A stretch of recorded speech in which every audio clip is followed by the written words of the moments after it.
Hello and welcome to The Way It Is. I'm your host, Barnard Sims. We thank you so much for tuning in with us. Tonight we have a guest that is running for lieutenant governor. And as always, my interviews are about my guests and not about me, even though I got all these things in the background telling you about my book, but it's not about me, it's about our guest who's running for lieutenant governor. His name is Tyrone Brooks Jr. And I'll let him tell us a little bit about himself. I always start, first of all, I want to thank you for coming on. Thank you for coming and being our guest tonight. Absolutely, brother. Thank you. All right, thank you. Thank you. Can you start at the beginning and tell us a little bit about yourself? Absolutely. Well, Brother Sims, it's been a blessing. Obviously, my name is Tyrone Brooks Jr. I'm born and raised here in Georgia. And I have family all over this state. My father's from Warrenton, Georgia, right outside of Augusta and Thompson. My mother's from Athens, Georgia. I went to Savannah State. My sister went to Albany State. My brother went to Fort Valley. So we are Georgia. This is who we are. And growing up in a household, my father being a civil rights activist for the last 60 years, and he was a state representative for 34 years. And it was just a household full of civil servants. My mother, I attribute her to being similar to what Coretta Scott King was, the Dr. King. She was steadfast, a supporter, but she was very active herself. She passed away last year, so bless her soul. But I had that kind of household where, my father was out in the struggle, fighting for our rights as communities need. And my mother was right there. She was marching for homeless rights in Washington, D.C. So I just grew up in that environment. So I always kind of had this in the back of my head, well, what do they do and why do they do it? And do I need to be doing it? So just growing up in that household, I learned so much about being a community advocate, actually being in the community. It's fine what you do as a legislator under the Gold Dome, but I would see my father go outside of the Gold Dome, march and help and, pray, and he would be at the fish fries and the funerals. He would be at the graduations and the Christians. He was there. And he would do it for people outside of his district. So I learned that key lesson early on that we as a family, as a Brooks, there is something about serving the community that I think that is just in me. And I've been raised to respect that and get involved in that. So I come from that, growing up in Atlanta, Georgia, Southwest Atlanta. And I had the opportunity to graduate at high school at age 16. And that shifted me into an entirely different realm. I was recruited to go to a performing arts high school. It was called North Side High School of Performing Arts, and then it switched over to North Atlanta High School of Performing Arts my 10th grade year. But it was, have you ever seen a TV show called Fame? It was identical. That's what I walked in the door in 9th grade. It was a culture class. I'd never been to school with anyone but African-American kids in Southwest Atlanta. And I walk in this place, and it's an international school, kids from all over the globe, everybody singing, dancing, acting, and all kind of stuff. And I was just this kid, and I could rap. I was a rapper, and I could dance. And so they recruited me from middle school. I get up here to this school, and immediately the vast differences of my community and this elite Buckhead, predominantly wealthy white community just embraced me. So I kind of went in thinking, oh my God, but when I got there, they were like, nah, come on, all these people are here. We all doing this right under this roof. So I was like, man, this is really cool. So I got friends from all over the globe.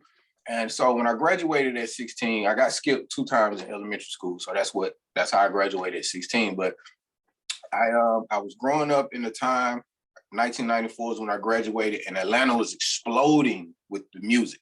We were calling it the music Mecca. You had all these groups, Outkast, all TLC, Goody Mob, all just floating around my neighborhood. We all literally grew up on the same street, Cascade Road and Beecher and Campbellton. That's the trifecta.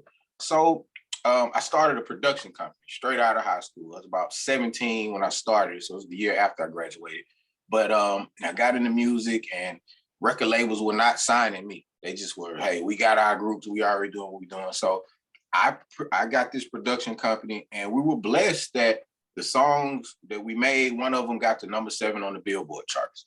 And I began to have opportunities left and right, working with a lot of great artists. I won't name drop, but just a lot of people at that time I got a chance to meet and be around. And it got me into this place of entrepreneurship because, like I said, I started a production company just because I couldn't get a record deal.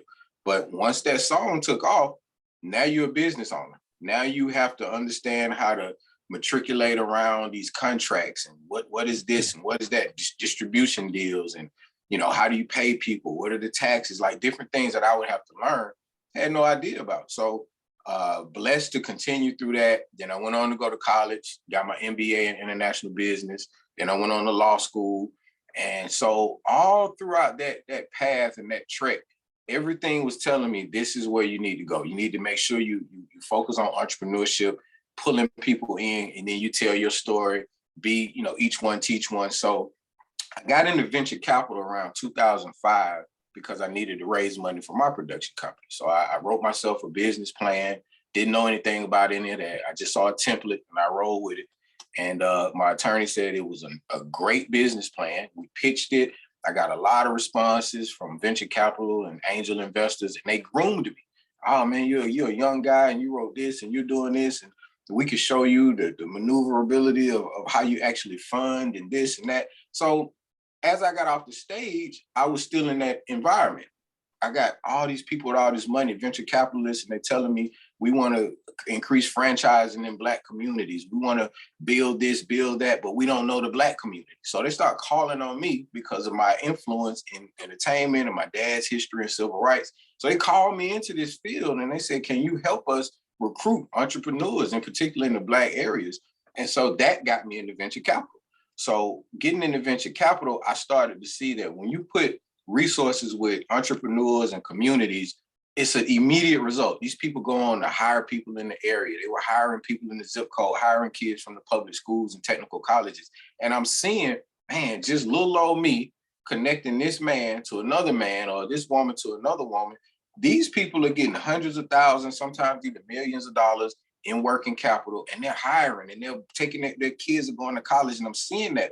So it was always in the back of my head, why isn't our government doing any of this? Why isn't the governor, lieutenant governor, mayor, state rep, state senators, US, why is nobody just taking this method that I found by accident and just putting it under the gold dome and watching the results? It's not even a lot of work. It's just finding entrepreneurs, working with chambers of commerce, making sure that they are connected to venture capital, angel investors, and those people will figure out how to make money. You just get them in the room together. They'll find the deal. That's what they do.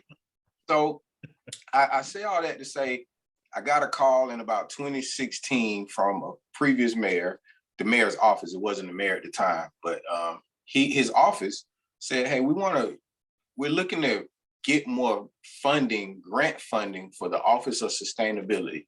And that's the environment. Had no idea what the environment and sustainability was about, but I knew I could write grants and I knew that I could identify funding. So I got into this Office of Sustainability and I identified $18 million for various sustainability projects, water, agriculture, clean energy, all these different things. And I'm working with these different advocates. So now I'm learning more about how do you work in municipalities? How do you connect these municipalities to funding? So I get into that.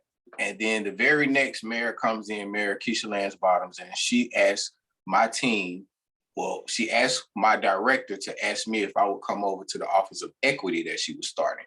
She felt like my dad's history in civil rights and then me in equity, she just felt like it was a good fit. And to her credit, she was right.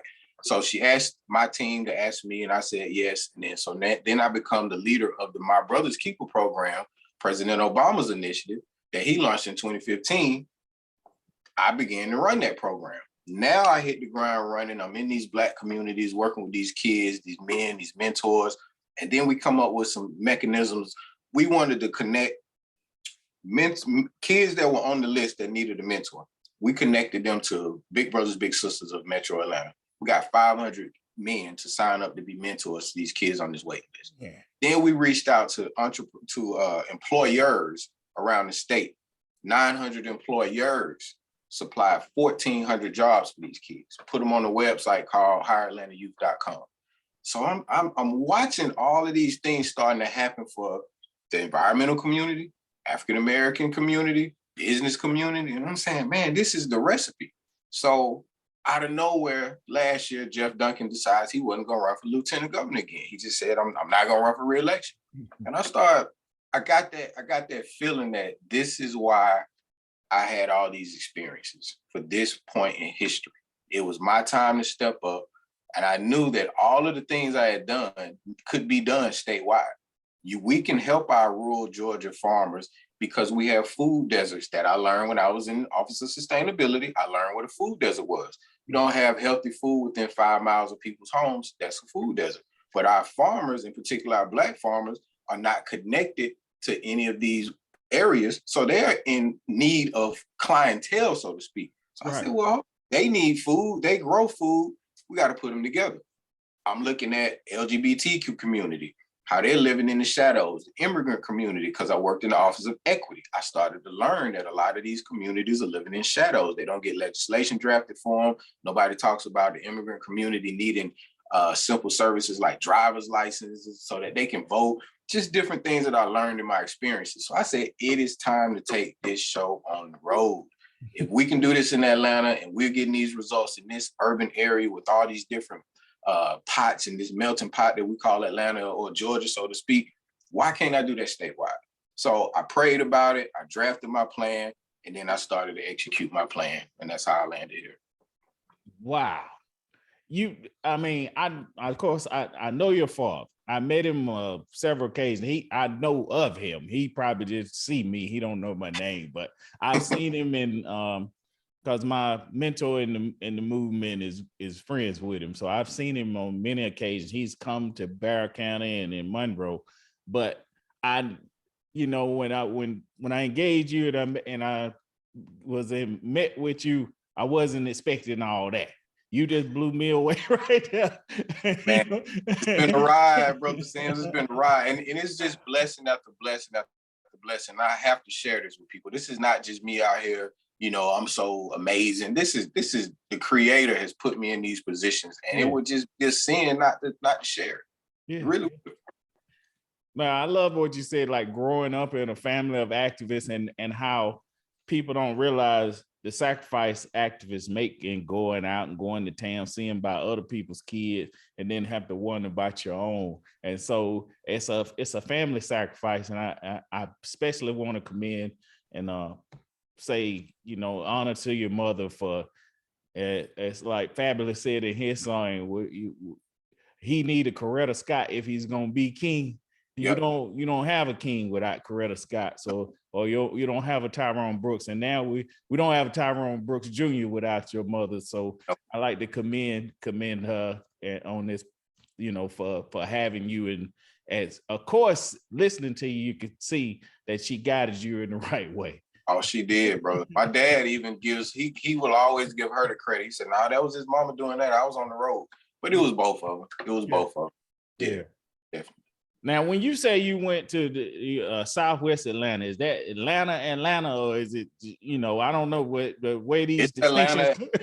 It's Atlanta, brother. So in Atlanta, you got these sides of towns, man, and we claim Southwest Atlanta because it's the spot to be. It's the Brooklyn of New York. Okay. It is where you want to be. It's where all the quote unquote happenings are going on. But the reason it's so famous, because all of the mayors and all of the Black mayors that Atlanta has had since Maynard Jackson and on down to now Andre Dickens, they all live in Southwest Atlanta. Right, all of these mayors live within 5 miles of each other for the last 50 years. Maynard was about 2 blocks from me when I was a little kid. Andre Dickens now is about 5 blocks from me. And we all still live in this area. Kasim Reed lives down the street from Keisha Lance Bottoms. Andrew Young lives in the middle of Keisha Lance Bottoms and Andre Dickens. Like literally, if you ride up one street called Cascade Road in Atlanta, you're gonna drive past Maynard, Andrew, Keisha, Kasim, Andre Dickens. You're gonna pass all of their houses, and this is all within about a 15-mile radius. So Southwest Atlanta is just one of those areas where African American population was centric and dominated this particular region. And there's no slight to East Atlanta, which is kind of Decatur, or West Atlanta, which is kind of Cobbish. And, you start getting into the Bankheads and all of that. There's no slight to any of them. This is just where the power concentrated well before I was born. Right. And so we claim it as such, you know. Right. And then, you know, like I said, I went to school in Buckhead with all of the 50, 40, you know, 20, $30 million mansions were around the corner from my school. So, I mean, I grew up, I hit Northside High School at 12 years old. So I like to say I grew up in Buckhead. Puberty, all first girlfriends, all the kind of stuff you can think of happened in Buckhead for me. But I was born and raised and educated in Southwest Atlanta. Oh, that's awesome. That's awesome. You say it was like a school was like fame. Identical, brother. I mean, bro, there was this group of elite performers called the Tour Show. And I credited a gentleman named William Densmore, a white guy. He integrated Northside High School in the 60s. So when we got our last yearbook for the school before it closed, there were all these black and white pictures of him integrating that school. But I mean, Jasmine Guy went to Northside, went to school there well before I was there. She graduated in the 80s before I even got there. Man, it's just too many performers. I mean, what's the kid named Bobby Valentino from groups years ago. He was there. I mean, so many actors, so many actresses. That school is famous, literally. And I wasn't part of the elite, but that school, man, you look it up. It is the who's who of performers for the city. Hosea Williams' daughter, the actress, she went there. Oh, really? Yeah, she went there. Yeah. And something you said that triggered me, and it's going into like the political aspect of it. Sometimes in like spaces where I am, and in Sparta where I know black farmers, a brother named James, sometimes the problem is not what you said about connecting people with ideas with the resources. And so is that sort of what I'll get into that? I was prefacing that question to ask you, what does the lieutenant governor do? So traditionally, people understand the lieutenant governor to have two primary roles. The first role is you are the second in command to the governor. And if the governor is incapacitated or removed from office for any reason, you would step up and fulfill that term. That's the first thing. Secondly, you preside as lieutenant governor, you preside over the state senate. So if there's a 50-50 vote, you break that tie, similar to the vice president in the US Senate. You break that tie if it comes down to that. But what most people don't look at for lieutenant governor, the lieutenant governor also can appoint chairpersons over committees, and you can establish committees as well. So I'll give you an example. My platform is economic development, community safety, and equity.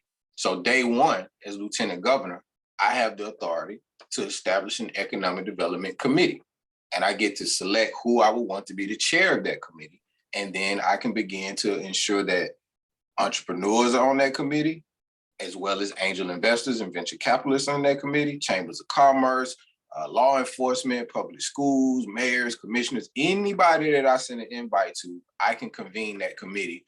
I won't control it, but I would be able to convene it, ensure that relationships and conversations are had, facilitated, and then we can always have a goal of that committee to ensure that deals are made, development is in place, and that funding is identified so that none of this has to be government funded, by the way. I don't have to go to the state and say, hey, I need $50 million to do this. I don't need any of that. I need to have people at the table to ensure that they can enter into agreements and then they can execute those plans. So Lieutenant Governor, you have that type of authority to convene these type of people. Now, mind you, when you're in legislative session in the state, you only are in session maybe 40, 50 days. So you got 300 some odd days where you got to be doing something else. So I've decided to ensure that the lieutenant governor is no longer a symbolic position who just sits there and waits.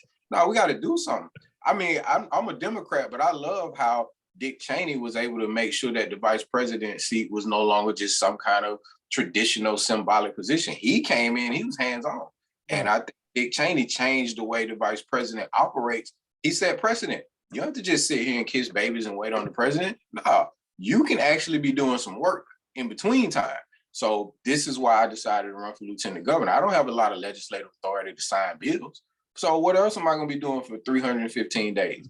I need to make sure the state is being developed. And how do you do that? You put these people on these committees, you ensure that there are goals, and you come into these meetings. You don't just assign the meeting and schedule it and don't go.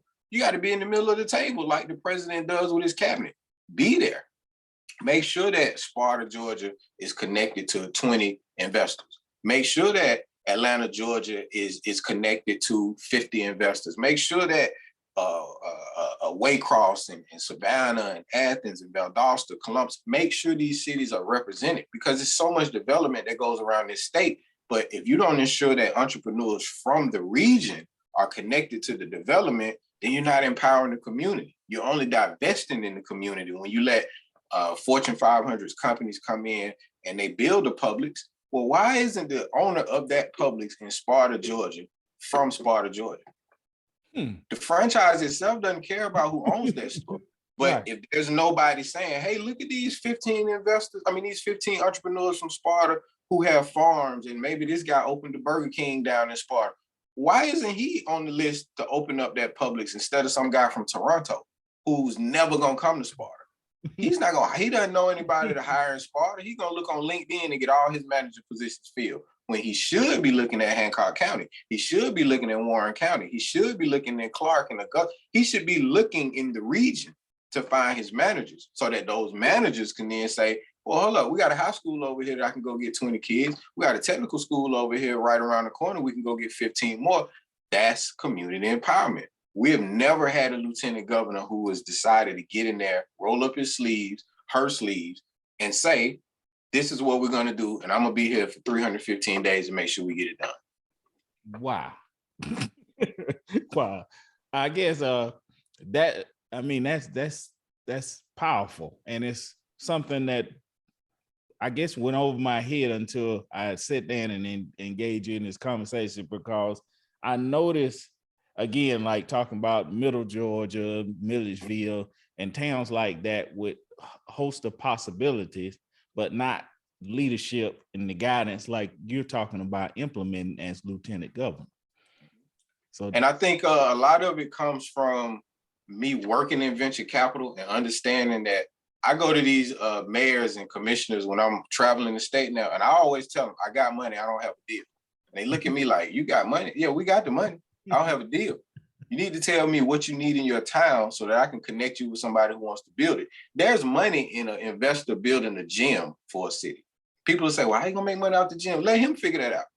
Let that guy who's gonna build that gym tell you how he's gonna make his money. It's not my job to tell you that, but I'm telling you, venture capital, they'll build you a hospital, they'll build you a gym, they'll put up affordable housing units for you. They know what they're doing. They do it all over the world. Why are they doing it in Middle Georgia, to your point? It's because somebody else said, well, we don't have the money to do it. You don't need the money to do it in Middle Georgia. You don't need the money to do it in Atlanta, Georgia. They have the money. Now, whether you're going to work out bond structures, that's for you all to discuss. Whether you're going to say, yes, build affordable housing here in our area.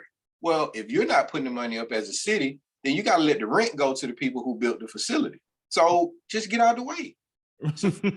Just let them, hey, we need 10,000 units over here because all of the houses, we got gentrification going on. Let those developers come into your town and say, so you got the acreage, you need how many units? Okay, we'll build that, but we own that.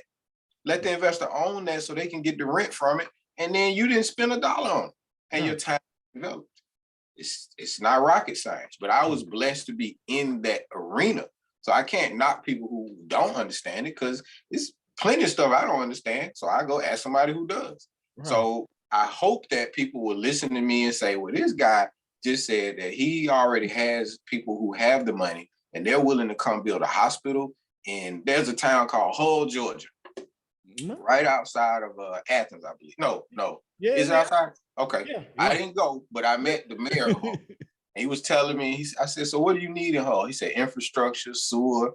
I said, okay, there's people to do that. He said, how you got people that put a sewer down here? I said, man, there's people around this globe. This is a global economy. People will come build you a sewer, a hospital. They'll put train tracks. They'll get you transit.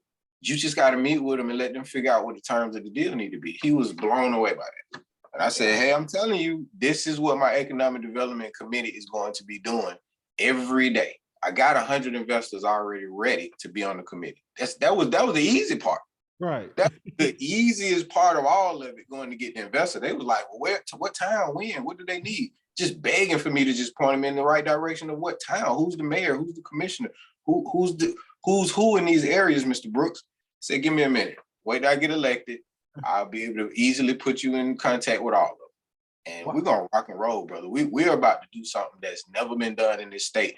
And the reason it has to be done is because Georgia has the 9th largest economy in the nation, but we have the largest racial wealth gap in the nation. So it's working fine for some people, but you got a whole other class of Black and brown, Jewish and women who don't get connected to any of that. It don't look like we got the 9th largest economy when you get to Milledgeville. Macon, I was in Macon last week, brother. It's so many buildings for sale in downtown Macon. And my dad told me that's because the cigarette plant closed and a lot of people moved. And so the jobs, but that's Macon, brother.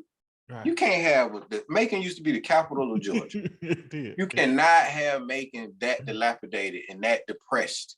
When you got investors that are like, oh, are you serious? All these buildings right here? What do y'all need in this town? They will come build it. When I talk to in the city of Atlanta, we have a lack of recreation centers and gyms. So, it's a big city, so people think we got everything, and we do. We don't have enough. So we got a lot of dilapidated buildings and just things that are just sitting and being unused. So I always think to myself, when I get elected, I want to know who owns these buildings. I want to know what they want to do with them. And for the buildings that are owned by the city, it should be a no-brainer that it's time to turn over some of these leases or convert them over into something with these investors and let them figure out what to do. Because we're so ripe for development. This state, man, and then agriculture being the #1 industry or the #2 industry in the state, there's no reason why our farmers are not pretty much feeding everybody in these urban areas. I mean, it's just too easy to do. Right. So got to do it. That's what I'm. Wow, that's amazing. I mean, I hate to go back to this, but I was in a small town the other day, and their nearest hospital was like 2 hours away.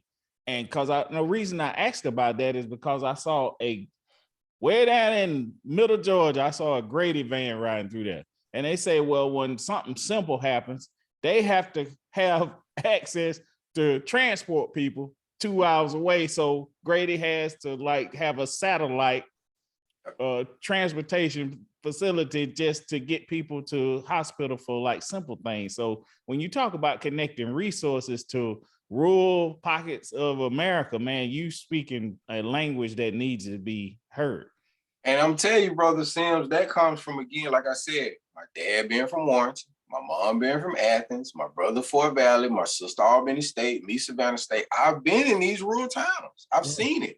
I've spent summers in Augusta and Thompson and Warrenton. I know it's nothing down there that can compare to what's in Atlanta, but that doesn't have to stay like that.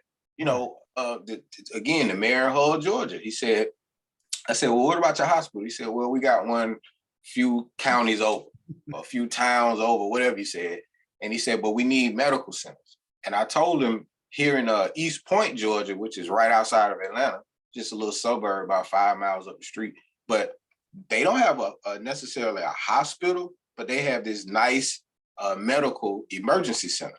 And it serves the need for the people. Now, if I don't know, if you chop off your arm, maybe you can't go there, but you need some emergency assistance, all these COVID cases, these little makeshift, and it's probably no bigger than a library, bro. Probably no bigger than a library, but you can probably get 100 to 200 people served. And East Point is not nearly as small as whole Georgia, and they have one. So I said, if you put 1 or 2 of those strategically around the state in certain counties, I mean, that would suffice. Yeah. But the private investors, they will build that for you, brother. And a lot of this is worked out through infrastructure bonds, interest bonds, revenue bonds, that you can do this. These are 30, 50-year bonds. This is one of the reasons why you hear about the Rockefellers, the Carnegies. These people built Atlanta, man. The Rockefellers built Atlanta. Our highway after Atlanta was burned down after the Civil War, they didn't have no money. They had to go and beg these billionaires at the time, well, can you build us a highway, 285, 75, 20 East, 20 West? There wasn't the cities in the state putting up all that money up front. These were your wealthy to-do coming in saying, we'll put the money up, but how do we guarantee we get our money back? Well, we give you a 50-year bond. A 50-year bond means we guarantee your money is coming back. As long as we are a city, your money is good. That's the bond structure. So use it. Make sure your bond rating is AAA plus like Atlanta's is, and you use it. You 50 years out, we still paying Rockefellers. They don't even pay. I don't know about if they pay taxes or whatnot, but man, that's the definition of too big to fail. When you got that kind of money where you can help build a city and you can wait 50 years to get your return. Come on, brother. That's the magic sauce right there. I can pay you back in 50 years. Yes, it is. Well, what these? I'll give you a chance to expound on it, and you really like answered a lot of questions that I already had. Like, what are some other important issues to you? So, what are some other important issues to you as you campaign around the state? So, community safety is paramount, but I think it's directly tied to economic development. I mean, we talk crime, we understand, we see the news, Fox 5, we see there's always black and brown men on the first 15 minutes. When I look at that, sometimes I say, yeah, we got some knuckleheads, but that's what the jails are for. But we also got people committing crimes, selling drugs, breaking in stuff just to get money. So when you start seeing this huge influx of what I call economic driven crimes, that means we haven't responded. So that's your community safety in flux. We haven't responded to ensure that the community is safe. You can't just say, oh, we need better officers. Well, officers can't help you put opportunities in your community. They just know how to lock up knuckleheads, which is their job. Right. So what you have to do is say, okay, well, what do you mean opportunities? Well, you don't have a rec center. You don't have a job placement program. You don't have a homeless shelter. You don't have some certain things in your area to ensure that these kids are not breaking windows and still. The kid ain't had a summer job since COVID. So what is he supposed to do? He on the corner selling water. When I was a kid, they weren't selling water. So you got to be happy that they chose to sell water. So foster that. Do we have some type of building or facility where we can teach youth entrepreneurship to these kids on the corner selling water? Do we have sponsors connected to it? That's your community safety at the front end. The back end, hey man, you're gonna always have knuckleheads doing stupid stuff. So you lock them up and we keep it moving. But I also feel like equity is another thing that people don't really get into. Now, I worked in the Office of Equity. Equity and equality are night and day. Equality is not what I'm looking for. We've had that fight for 600 years. I'm talking equity. Equity is meeting people where they are. So there's a diagram we use. You got three people looking at a game over a fence. One man is 5 foot tall, one man is 5'8", the other one is 6'8". So the 5 foot guy and the 5'8" guy, they can't really see over this fence. So equality is just giving everybody a stepping stool. Each person gets one stepping stool. Okay, well, the 6'8" dude didn't even need a stepping stool. The 5'8" dude, he didn't need the same stepping stool the 5 foot guy needed. The 5 foot guy needs 2 stepping stools. The 5'8" guy just needs a 1 step. The 6'8" guy don't need nothing. That's equity. You meet them where they are and you provide what they have. Black and brown communities are 600 years behind other communities. So you can't give us what you give white communities. We're not starting in the same place. You can't give us what you give Jewish communities. We're not starting in the same place. We got to have equity. So I work in the Office of Equity at the city. We need to establish an Office of Equity at the state level.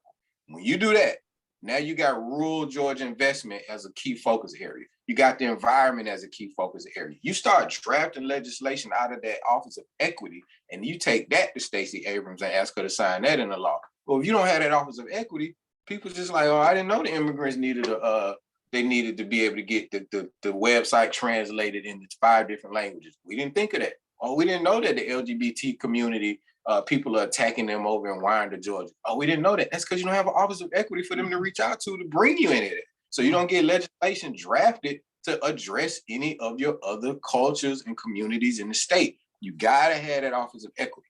So I want to see equal pay for women come out of the Office of Equity. I think Stacey Abrams will sign that into law. I think our environment is going to be key when you talk about farming, food deserts, immigrant community. They work on these farms. But if you don't have that office there for them to at least feel like they can call somebody, at least just like the Department of Labor, when people need a job in the state, who do they, oh, well, what do I do? What do I do? Unemployment benefits. What do I do? What do I do? Imagine not having a Department of Labor in the state of Georgia. it would be chaos. So Yeah. that's how it is when you talk equity in the state of Georgia. It is chaos. Nobody knows what to do. Voting rights screwed up.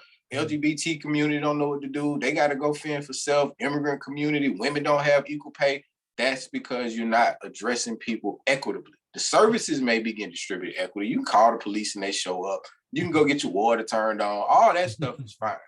But you don't, this 2022, 23, 24, brother, we got to make sure you got other stuff going on. You got modern issues going on. You're not addressing that. So you got subcultures that feel misrepresented or underrepresented.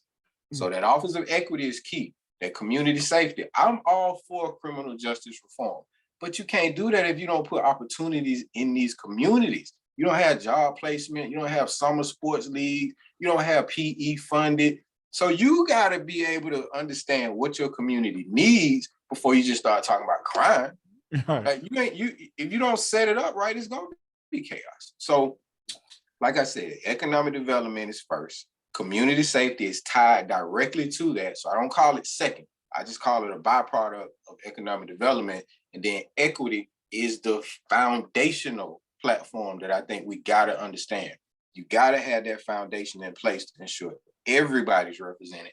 Then you watch, crime will go down, opportunities will increase, and the zip code has got to own the zip code. You cannot have Burger King popping up in Thomaston, Georgia, and Burger King not buying the beef from the farmers. What is that? You pop up in this rural town and you didn't buy the beef from the farmer who's been here 40 years. What do you do to him then? You just divested from his wealth. Right. So you look in these areas, Burger King just bought somebody's farm. How is that possible? Because you don't have leadership saying, hold up, you come down here, but it's gonna be some strings attached to you developing. Who you hiring when you get here? Or who you getting your beef from? Where you getting your cheese from? You got all kind of farmers around you. If you will empower them by doing business with them, we'll give you your business license for you to pop up over here in rural, whatever. Yeah, but we got to be able to talk to them in a matter-of-fact way. And I think all of that can come down through the lieutenant governor's office. Man, brother, you laid some heavy stuff out there. And it's like I'm sitting here thinking philosophically or what you said. It's like people talk about the darkness, but they don't talk about how do we keep allowing the lights to be turned off? And what's the quote Chang said, in the dark crimes will be committed. And if you're talking about creating equitable starting points or giving people in positions, I always say this, we say all the time, the love of money is the root of all evil. I have a theory that the lack of money causes some problems too.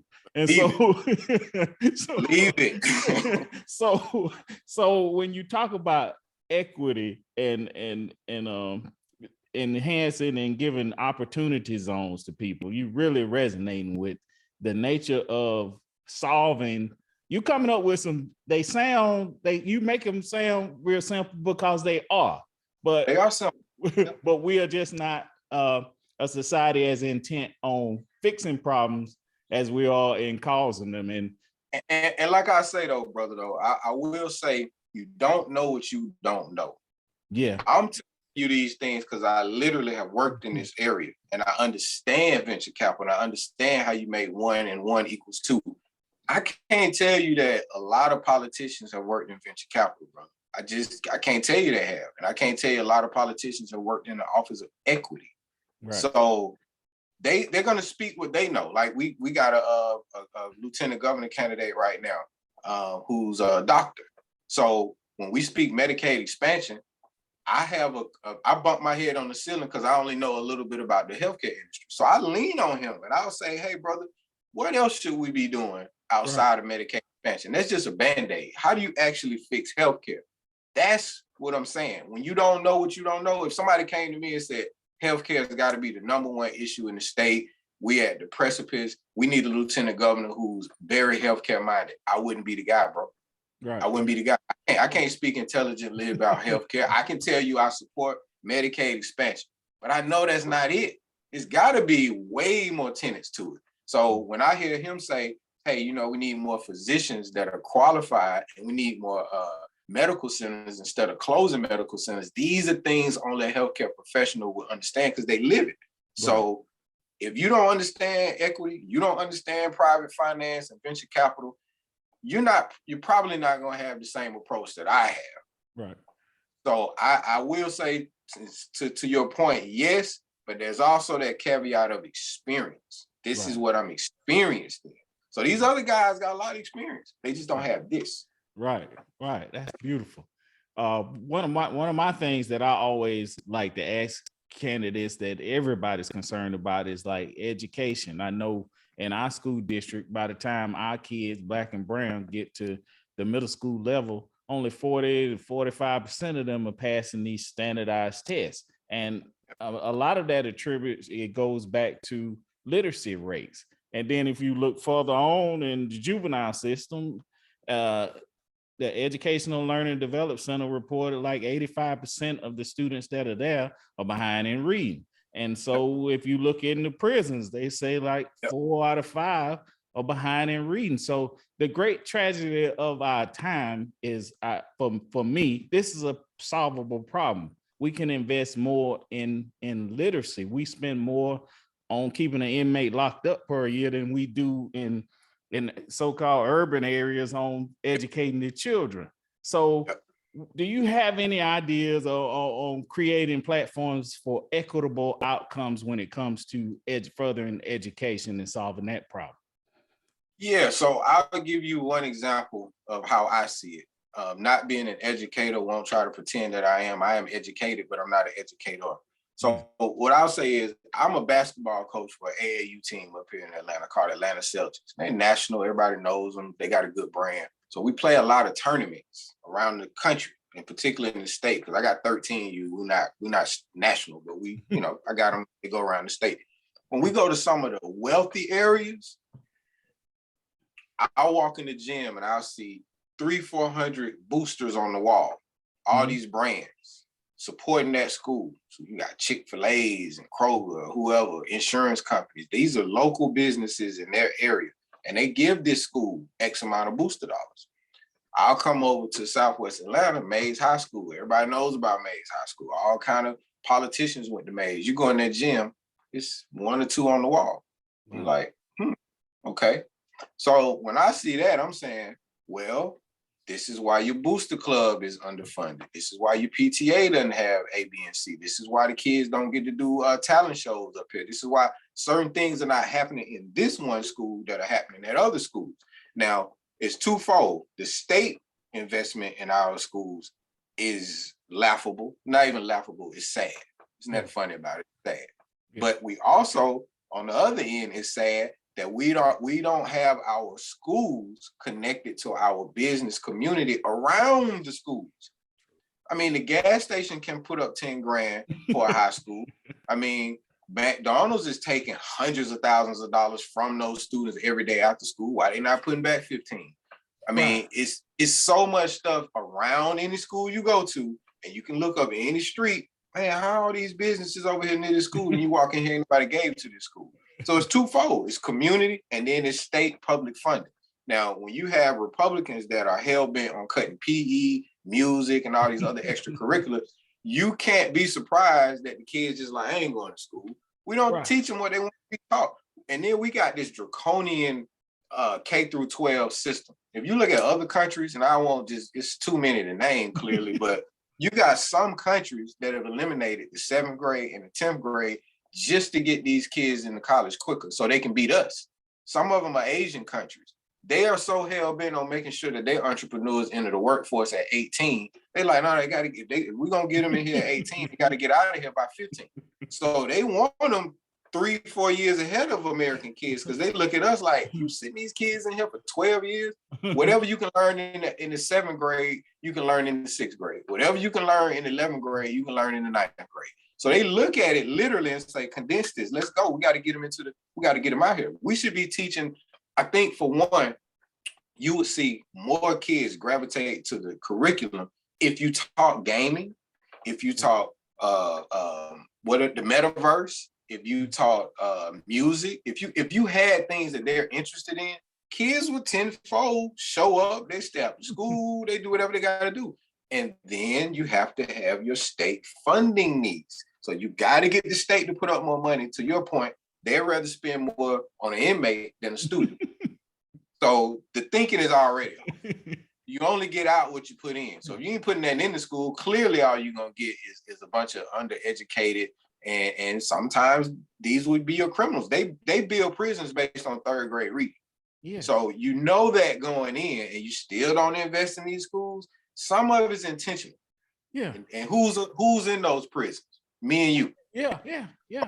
So that's their intent, and you know that. But you also got to look again, like I said, if the communities around these schools, they not investing either, then that's twofold. I can't just blame it all on the state when I'm looking at the drive-through around the corner from this high school is full of kids that just left school. But that same McDonald's ain't putting no money into the school that they getting all the money from.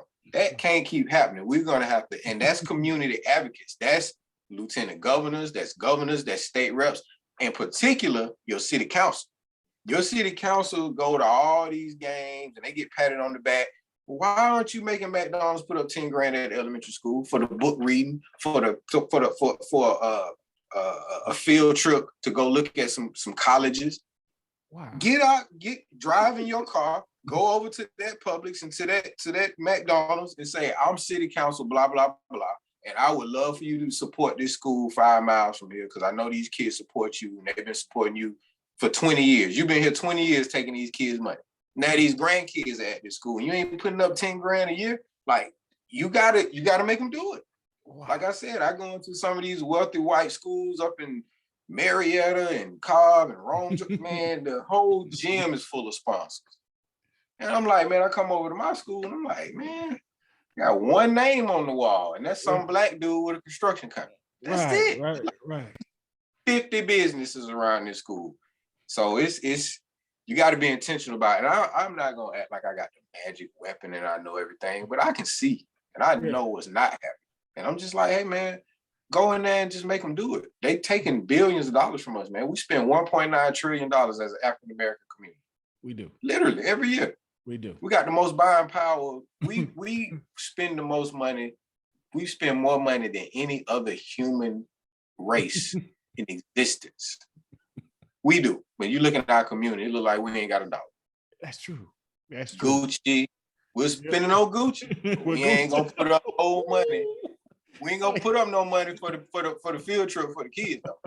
But we're gonna walk into the school with our Gucci. You preaching now. I mean, but that's what you see. So, but if you lieutenant governor and you talk this way and you say, hey man, just put up some money to the school, then maybe they start listening. But who's saying that? Nobody saying that ain't cool. Gucci get mad at you. You know what I'm saying? I mean, I don't know, man. I and then you gotta understand, brother, I'm my father's son. Yes. I've seen a lot.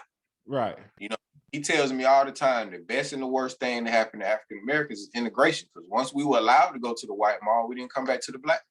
True. So, yeah, brother. Hey, it's a lot in there. And like I said, it's a lot in there, man. But you know, my first 4 years in office, we're gonna focus heavily on the economy. We're gonna focus very heavily on making sure that entrepreneurs in these zip codes are well funded, because the goal is for them to hire these kids out of these public schools and these technical colleges. That's the secret sauce. I'll take care of you, Mr. Entrepreneur, but you got to go back over there and hire 15 of them. Wow. Hey man, we're running up on my time, but I gotta tell you, I've been blown away by your enlightenment. You know, your mother and your father, they had to be proud. They've done a spectacular job. But before we do get out of here, you can have the floor, any closing thoughts, but I do want you to leave your handles and how people can get in contact with you, your campaign, or any contacts you want to put out there for us to follow. All right. I'm gonna close with this because I run so heavily on it. I have $1 billion plan, Brother Sims, to generate. We're gonna identify what we call feeder counties. Feeder counties are counties that encompass a lot of people and a lot of business flows to those counties. So obviously you got 5 metro counties in the Atlanta area: Fulton, Cobb, DeKalb, Gwinnett, Clayton. Those are in my region.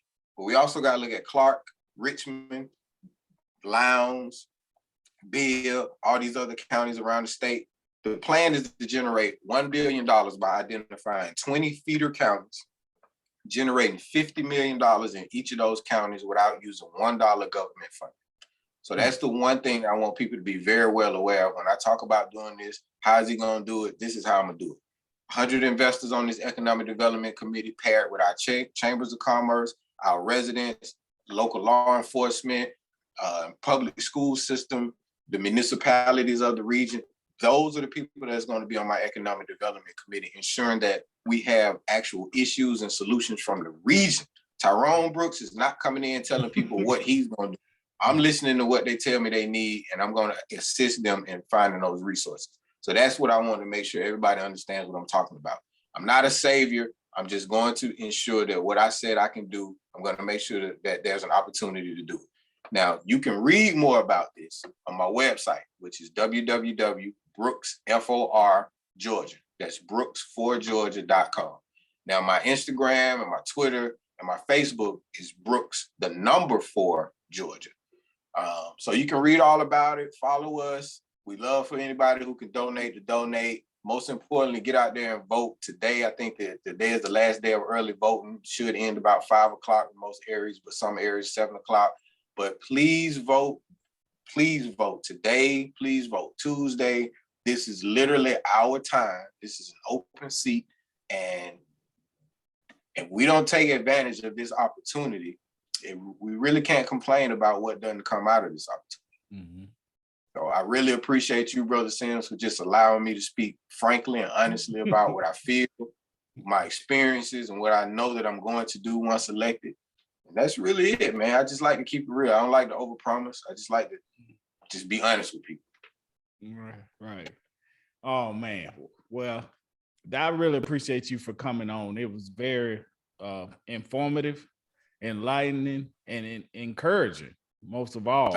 You know, sometimes we have these conversations and everybody, you know, we're such a pathos society based on fear, and we don't get a lot of optimism. But from our conversation, it's like you putting a pen to the paper, you putting some simple solutions to take us toward the society that we all claim we want to be.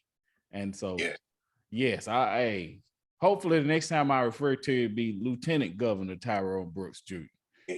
We're going to pray on that, brother. Keep praying on that, and we're going to make it happen. We get this vote out. That's exactly what's going to happen. And I'll be back before then. You can have me back anytime, brother.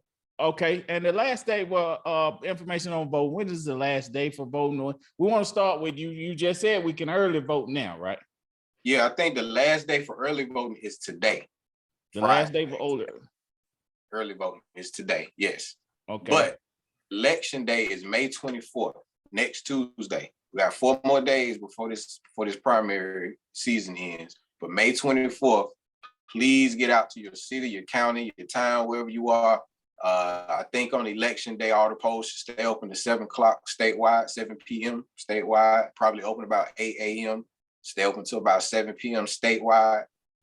Just get out there and vote, man. Take you 20 minutes, get you a bottle of water, get in line, knock it out. You're gonna feel so much positive energy just knowing that you contributed. But if you don't vote, you can't complain, man. Right. And when it comes to Lieutenant Governor, it's like it's a lot of names on there, but look for Tyrone Brooks Jr. Oh, absolutely. Vote Tyrone Brooks Jr. Yes, sir. My name would be at the top of the ballot. You ain't gonna have to look long. Okay. All right.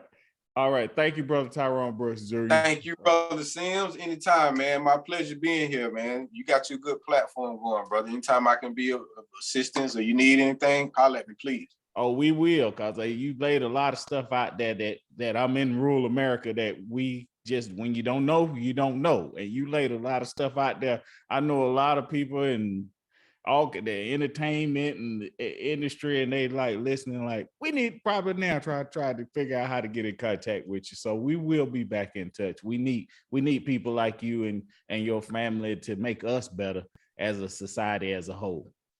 Thank you, brother. We all need each other, man. Thank you so much. Yes, sir. Well, all right. That's my time on The Way It Is. And again, we have a phenomenal guest. Hopefully the next Lieutenant Governor of Georgia, Tyrone Brooks Jr. That's my time. I'm Barnard Sims. I'm the author of The Southern Awakening. And we'll see you next time. Thank you. Thank you for tuning in. Thank you, Brother Brooke. Thank you. All right.